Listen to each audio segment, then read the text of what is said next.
tangan-tangan yang tidak menyetujui Pak Anies diusung oleh PDI Perjuangan.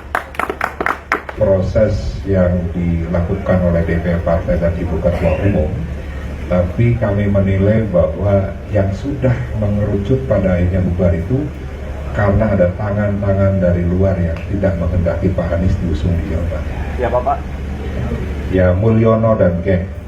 Pada akhirnya Mas Anies tidak maju di pilkada ini, mungkin dari PD Perjuangan ada yang pesan harapan? Ya, rakyat bisa melihat siapa yang mencoba untuk menghalang-halangi Pak Anies.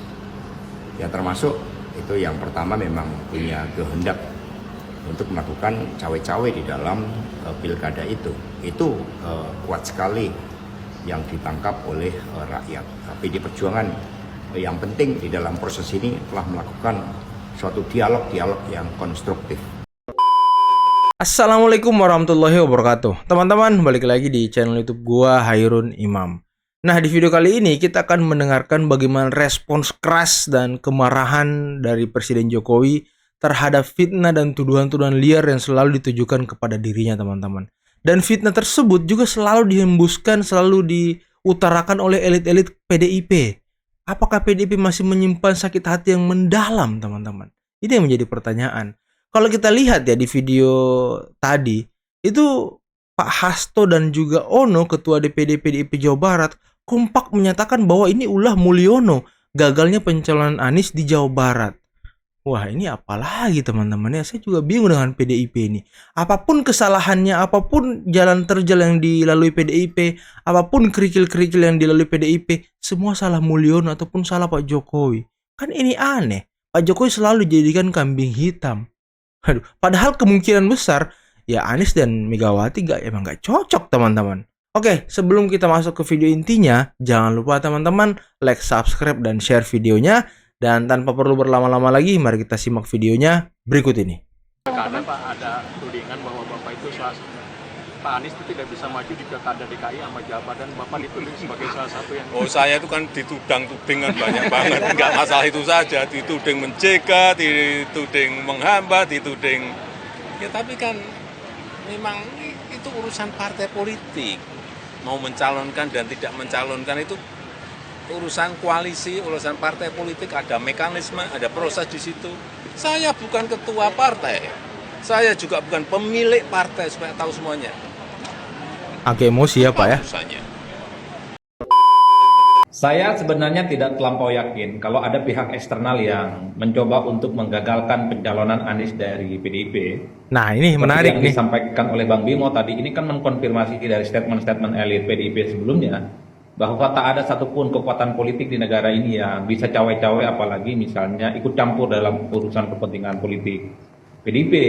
Entah itu tukang kayu, entah itu Mulyono, entah invisible hand. Itu kan sebutan-sebutan yang selama ini mengarah ya. Mungkin kalau di tempat yang lain yang disebut invisible hand, Pak Mulyono ini adalah orang yang cukup powerful, tapi rasa-rasanya kalau di PDIP agak sulit. Saya justru melihat karena ada faktor ideologis yang sebenarnya belum ada titik temu antara Anies dan PDIP ya soal penggagalannya itu. Bahkan kalau kita dengar dari info kawan-kawan media tadi malam, ya karena Anies juga satu ya agak berat hati juga maju di Jawa Barat karena ini persoalan pertarungan yang saya kira tidak sesuai dengan selera politik Anies yang lebih condong di Jakarta. Yang kedua, kalaupun toh maju di Jawa Barat, Anies ini belum tentu menang karena ada jagoan-jagoan yang juga relatif kompetitif. Yang ketiga, katanya Anies ini juga butuh syarat politik, bukan hanya dengan PDIP, tapi harus ada warna partai Islam seperti PKB yang kemudian menjadi bagian di dalamnya. Hal-hal yang semacam ini sepertinya turut memperjelas bagaimana posisi Anies untuk maju di Jawa Barat itu lebih kompleks dibandingkan dengan Jakarta. Oleh karena itu bagi saya Mas Tifal, saya tidak terlampau meyakini bahwa Anies itu gagal maju di Jawa Barat hanya karena faktor Mulyono, tukang kayu, dan invisible hand itu. Nah, ini ya teman-teman yang saya bilang tadi. PDIP ini kan sebelum-sebelumnya selalu berkeras mengatakan bahwa PDIP itu bukan partai yang bisa setir, bukan partai yang bisa didikte dan segala macamnya lah. Tapi akhir-akhir ini narasi-narasi itu akhirnya berubah, teman-teman. Mereka mengatakan bahwa pencalonan Anies gagal karena Mulyono, pencalonan Anies di DKI gagal karena Mulyono. Ya hubungannya apa gitu pencalonan Anies di Jakarta dan di di Jawa Barat dengan Pak Jokowi. Emang apa keuntungan Pak Jokowi untuk menghalang-halangi PDIP? Emang Ibu Mega bisa disetir sama Mulyono, sama Jokowi gitu? Itu yang menjadi pertanyaan. Bisa nggak Pak Jokowi disetir? Bisa nggak Bu Mega disetir sama Pak Jokowi? Karena ya selama ini Bu Mega malah mengatakan ya kalau nggak ada PDIP ya Pak Jokowi nggak ada apa-apanya gitu. Ya berarti di mata PDIP ya Pak Jokowi ini siapa gitu kan? Nggak mungkin bisa mengatur-ngatur partai. Tapi belakangan narasi-narasi itu berubah. Saya curiga teman-teman. Narasi-narasi PDIP ini selalu mengatakan bahwa semua karena Jokowi, semua karena Mulyono, yaitu untuk menggerus kecintaan rakyat terhadap Pak Jokowi. Meski kita sebenarnya sudah tahu siapa orang itu. Nah, yang kedua, sebenarnya persoalan Anies dan nggak Anies maju ini sebenarnya ada titik terang ketika Anies itu melihat bagaimana putusan Mahkamah Konstitusi Winar 10. Kan syarat PDIP sepertinya hanya ingin Anies itu jadi kader. Kalau Anies jadi kader PDIP punya kartu anggota, jangankan di Jawa Barat, rasa-rasanya di Jakarta pun Anies punya kesempatan untuk maju. Jadi dalam konteks inilah sepertinya Anies nggak bisa maju ya karena faktor Anies sendiri nggak mau menggunakan kartu anggota partai politik seperti PDIP.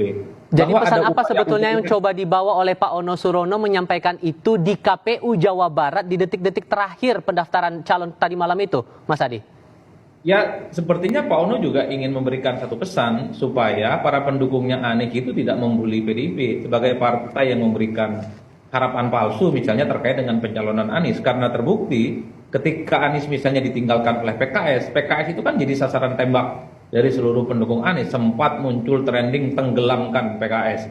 Setelah itu juga mereka para pendukung Anies juga mengkritik PKB dan Nasdem karena dinilai sudah habis manis sepah dibuang setelah hasil pilegnya mereka naik signifikan, tapi di Pilkada Jakarta tidak mengusung Anies. Itu yang sepertinya coba untuk diamputasi oleh Pak Ono Surono supaya soal kemungkinan Anies maju di Jawa Barat dari PDIP itu tak ada kaitannya dengan bagaimana hubungan keduanya itu yang sebenarnya tak ada titik temu. Maka muncullah satu istilah yang disebut dengan Pak Mulyono, sang invisible hand, Baik. dan Pak Kayu yang belakangan ini posisinya cukup powerful. Mungkin Bang Ridwan Hitsam nih yang paham persis siapa yang Pak Mulyono itu. Nah, Nah, itu teman-teman tadi kata Bung Adi Praitno ya. Memang kalau kita lihat-lihat ya, PDIP ini sepertinya cuci tangan gitu untuk pencalonan Anies. Dia selalu membuat narasi untuk memojokkan Pak Jokowi dalam pencalonan Anies karena mereka tidak ingin diserang oleh pendukung Anies gitu. Jadi ya kambing hitamnya yang dibuat adalah Pak Jokowi. Dan sepertinya PDIP juga ya ideologinya tidak terlampau cocok dengan Anies. Karena Anies selalu menggandeng partai-partai Islam seperti yang dikatakan tadi sama Bung Adi Praitno gitu. Dan saya juga sepakat teman-teman. Karena Anies ini kayaknya kurang pede deh maju di Jawa Barat karena bukan basis dia gitu. Orang-orang yang selama ini mengusung ataupun menyuruh Pak Anies maju ya itu untuk maju di Jakarta, bukan untuk maju di Jawa Barat. Dan ini ya bertentangan lah dengan statement-statement PDIP yang mengatakan bahwa semua ini karena Mulyono. Elektabilitas Mas Anies di Jawa Barat juga mungkin tidak sebagus di Jakarta teman-teman. Karena ya di Jawa Barat ini ada 3 calon dari PKB, PKS, dan koalisi Gerindra gitu. Nah di koalisi Gerindra itu ada Deddy Mulyadi yang memang sangat kuat dan mentereng di Jawa Barat. Dan ada calon dari PKS. PKS punya sejarah menang 2 kali di Jawa Barat. Dan PKS ya mungkin bisa dibilang Jawa Barat ini kandang PKS dan Prabowo lah mungkin ya. Karena ya kita lihat sendiri PKS dan Prabowo mengeraup suara yang banyak sekali di Jawa Barat teman-teman. Dan Gubernur Jawa Barat yang lalu 2 periode itu juga dari PKS. Nah sepertinya Anies sulit untuk melawan kedua nama ini. Kalau yang calon dari PKB kita nggak usah nggak usah terlampau ini karena saya juga baru dengar namanya teman-teman. Tapi ya nama-nama dari PKS dan Gerindra ini memang agak mentereng, sangat mentereng. Apalagi PKS ini sangat kuat kuda-kudanya di Jawa Barat teman-teman. PDIP ini sepertinya mencalonkan calon yang hopeless juga. Daripada kita nggak majukan calon, ya udah ini aja yang kita majukan. Karena Ono juga ketua DPD PDIP Jawa Barat nggak maju juga, batal maju juga teman-teman. Kok yang didorong orang lain ya kan? Saya juga bingung teman-teman. kita spill Anies yang gagal nyagup ya. Nah, Hasto bilang, ya ini ada kekuatan besar yang menjegal Anies dengan PDIP. Ditambah lagi dengan pernyataan Ono Surono yang sekarang jadi Cagup Jabar. Dia bilang, Tapi nggak jadi. ya Anies gagal padahal sudah ada dukungan dari PDIP untuk jadi Cagup di Jabar. Bang, berarti sekaligus membantah ya bahwasannya ada narasi-narasi penjagalan di pilkada. Enggak ada. Ini soal pragmatisme di dalam pemilihan tiket aja.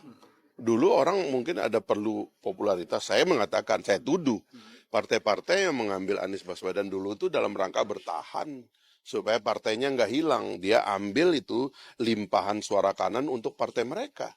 Sekarang setelah selesai pemilu, Anies Baswedan tidak diperlukan lagi. Kan begitu mereka itu kan berpikirnya. Nggak ada kepentingannya lagi untuk Anies Baswedan. Wow, Anies Baswedan tidak diperlukan lagi. Waduh. Nah ini Padahal survei gede ya kan? barang. Kalau kita mah udah tahu dari awal akan begini. Gitu loh. Ya, mudah-mudahan pada tobat deh. Tapi di Jawa Barat tentunya sangat mempunyai keinginan Pak Anies diusung di Jawa Barat. Setelah beliau tidak jadi diusung di DKI.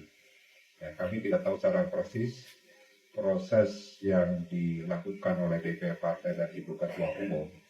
Tapi kami menilai bahwa yang sudah mengerucut pada akhirnya bubar itu karena ada tangan-tangan dari luar yang tidak menghendaki Pak Anies diusung di Jawa Barat. Nah, tadi Ono mengatakan kita nggak tahu proses yang terjadi di DPP, PDIP, dan Ketua Umum Ibu Megawati. Tapi kami meyakini, berarti ini penilaian pribadi dong ya kan? Bukan analisis dari DPP, PDIP. Ya, Mulyono dan geng. Mulyono ini kan...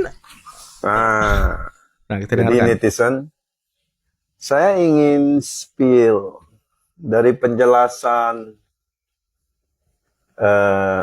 pengamat politik.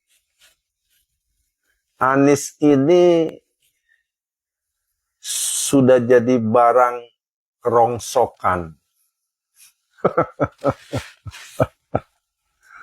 Kok begitu? Ya, dulu waktu nyapres kemarin yang gagal nyapres itu loh dapat 24%. Dia itu ibarat magnet gitu. Jadi maksudnya magnet ini bisa menarik pengagum-pengagumnya. Yang itu loh, yang kurang lebih perkiraan saya ya paling 10%. 10%. Dari 24% yang dia dapat di Pilpres.